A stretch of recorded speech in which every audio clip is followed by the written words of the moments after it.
گرامی،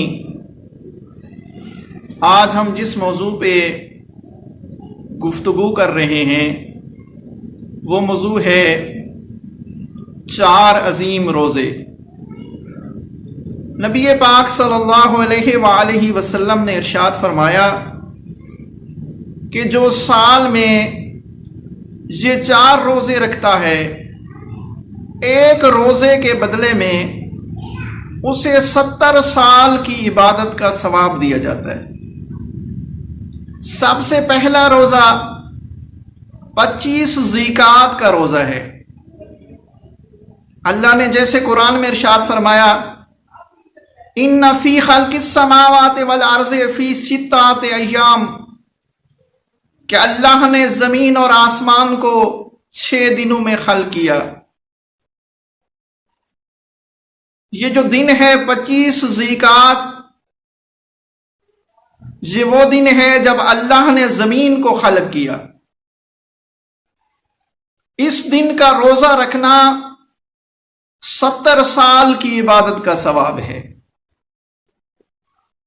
دوسرا عظیم روزہ وہ ہے 27 رجب کا۔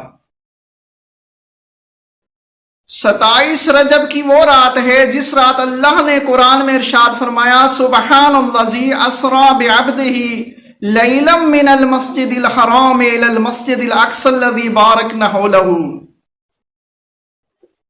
کہ جس رات رسول اکرم صلی اللہ علیہ وآلہ وسلم کو معراج ہوئی۔ اور تیسرا روزہ 17 ربیع الاول کا روزہ ہے، یعنی جب رسول اکرم صلی اللہ علیہ وآلہ وسلم کی ولادت و باسعادت ہوئی، اور قرآن نے بھی کہا، لَقَدْ مَنَّ اللَّهُ عَلَى الْمُؤْمِنِينَ إِذْ بَعَثَ فِيهِمْ رَسُولًا۔ اور چوتھا روزہ خم قدیر کا روزہ ہے، 18 ذی الحج کا روزہ ہے۔ یا ایھا الرسول بلغ ما انزل الیک من ربک فإن لم تفعل فما بلغت رسالتہ۔ تو یہ ایسے 4 عظیم روزے ہیں جو شخص رکھتا ہے 70 سال کی عبادت کا ثواب پاتا ہے۔ اور پھر یہ مستحب روزے ہیں، ان کو پورا کرنا بھی واجب نہیں ہے۔ مثلا آپ کو کسی دوست نے کھانے کی دعوت دے دی، آپ ان مستحب روزوں میں تھے، تو آپ کو بتانا فرض نہیں ہے کہ میں تو روزے سے ہوں۔ نہیں، اپنی دوست کی دعوت کو قبول کرو۔ ایک جو دوست کو دعوت کو آپ نے قبول کیا، آپ کو اس کا بھی ثواب ملے گا، اور جو روزہ رکھا ہے اس کا بھی آپ کو ثواب مل جائے گا۔ لیکن یہاں پہ قابل غور ایک نقطہ یہ ہے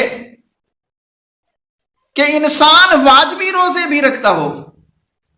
ایسا نہیں ہے کہ ماہ رمضان آ جائے تو وہ کہے میں بیمار ہوں، روزے نہیں رکھتا، اور جب یہ ثواب دیکھے تو یہ روزے رکھنا شروع کر دے۔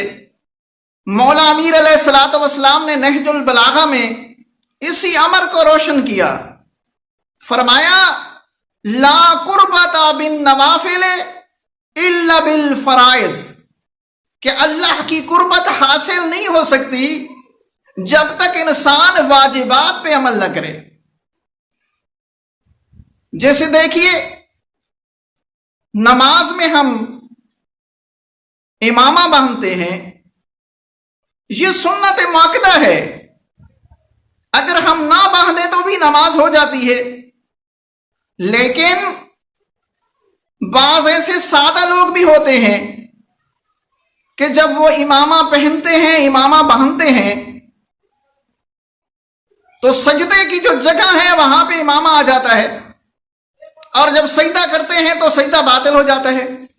سجدہ نماز کا واجب رکن ہے، لہذا انسان جو واجب نماز ہے اس کو باطل کر دیتا ہے مستحب کی خاطر۔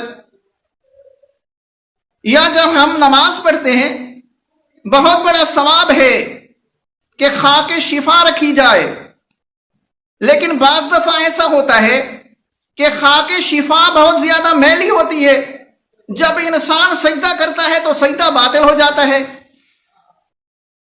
تو ہمیں یہ دیکھنا چاہیے کہ پہلے انسان واجبات کو پورا کرے، اور واجبات کو پورا کرنے کے بعد انسان مستحب پہ عمل کر دے۔